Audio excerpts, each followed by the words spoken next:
Hi everyone, here are the stories of the day. I remind you to subscribe and activate the bell to always stay updated. Let's start. My M28 girlfriend F5 broke up with me because her dad was dying. I moved on now, she wants me back. The title pretty much says it all. Last year, my M28 girlfriend's F5 father was ill. She wouldn't talk to me about it, and she withdrew from our relationship. I tried to talk to her as we had been friends for a decade before we started dating, but she would not let me in. She finally just broke up with me. I did nothing for the first month but work, eat, and sleep with the occasional shower. My friends finally got me out of the house, and a few months later I met someone new. We started dating casually. Then it got deeper. She F23 is a grad student in my field. I love watching her discover the same stuff that drew me into my career. It is still a new relationship, and who knows if it will last. Now the problem, my ex's dad passed away in February. I just found out about because she contacted me after the 4th of July to let me know she was ready to be with me again. I told her that I was seeing someone and she lost her shit. She said that she never intended to break up with me permanently. That she just didn't have the energy to deal with he dad dying, which she never told me about, and our relationship. She wants me to break up with my girlfriend and come back to her. I still care about her and I was going to propose, but women aren't interchangeable to me. I cannot switch off my feelings for one to flip back to another one. How do I tell her it's too late? My girlfriend broke up with me because her dad was dying. I moved on and started a relationship with someone new. Now she wants me back. It's too late.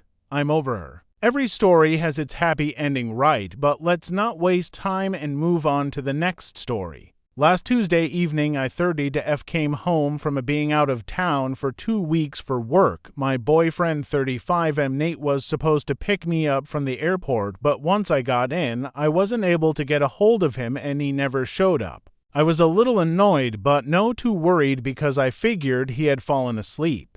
When I talked to him earlier that morning, he said he didn't sleep very well the night before and was going to lay down before he had to come get me. So I called my sister for a ride home. When I got home, Nate was nowhere to be found. I checked the garage and his car was gone, so I sent him a text asking where he was and headed upstairs to unpack. When I opened the closet to put my things away, I saw that almost all of his clothes were gone. At this point, I'm confused, so I start calling him. It just keeps ringing and then going to voicemail. I check his office and everything is still there. Everything in the house is still there and in place except his clothes and his car. I'm really starting to freak out at this point, so I call my sister and she comes over and we both try calling and messaging him and still get no answer. His computer and his laptop are both still in his office. I logged on to his computer and my sister his laptop. I know all his passwords, but we didn't find anything out of the ordinary, so I started searching his desk and found his iPad in the top drawer. I logged into it and checked everything I could think of and found nothing out of the ordinary. My sister suggested checking the Find My iPhone app on his iPad to see if we find out where his phone was. We logged into the app and see that his phone was pinging in the next state over. I started calling him again, but still got no answers to my calls or text. I really start to lose it here. My mind starts going all over the place trying to figure out what could be going on. I called the police because I think someone has to have done something to him. The police came out, but they said there wasn't much they could do because he hasn't been gone long and his clothes missing was signed that he left on his own violation.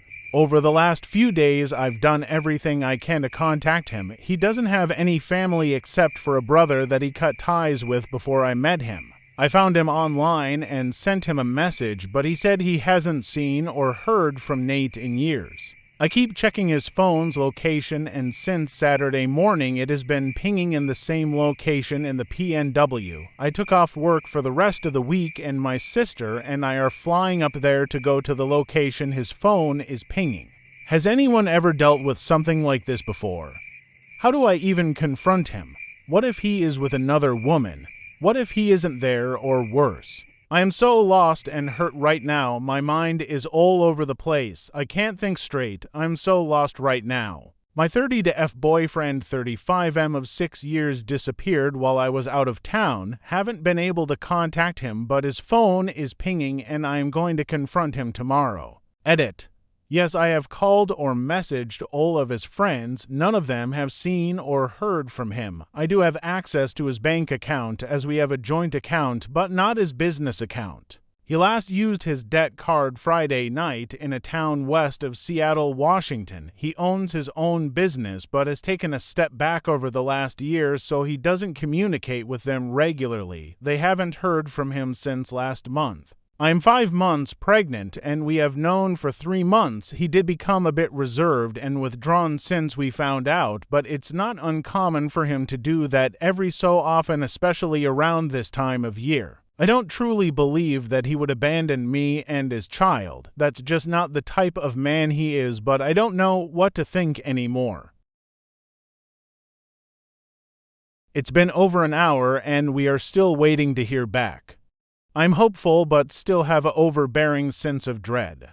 All I want to know right now is that he is okay and I can figure out everything else later. I just need to know he is okay. Update: the police were able to do a welfare check, and although they were unable to make direct contact with him, they spoke to the couple who live at the house. They said they were old family friends and that he was there on Friday and Saturday, but that he went to the Olympics Sunday morning to go hiking for a couple of days. The officers informed them of what was going on, and they told him they believed he was okay and that they would contact me tonight to try and help explain the situation. What does that even mean? I'm even more confused. Our flight to Seattle is at 9:45 a.m. tomorrow, and at this point we are still going. I hope these people do call, but it's been a while now and I haven't heard anything. New update. I think this will be my final update. I have to get ready and get my stuff packed for the flight in the morning. I have just spent the last hour speaking to the couple whose house he was at, and they, against his wishes, told me what is going on. They have known Nate since he was 12 years old. He started dating their daughter Ashley when they were in 6th grade, and they co-united dating all through middle school and high school. Ashley got pregnant toward the end of their senior year and they got engaged. I don't know how to even write this next part. When their son was 1.5 years old, they were involved in an accident with a drunk driver. Nate was ejected from the car and Ashley and his son passed away in the accident. She said that he blames himself for it because according to him they were never supposed to be out that night and it was his fault they were. She said he withdrew from them and everyone else, and that up until last Friday that hadn't heard from him since he left. She has offered to come get my sister and I from the airport in the morning, and she can try to answer any questions I have while we wait for him to return. She said they know where he is. He is at the spot they spread their ashes. She said he told her that he need be with his son one more time before he let him go.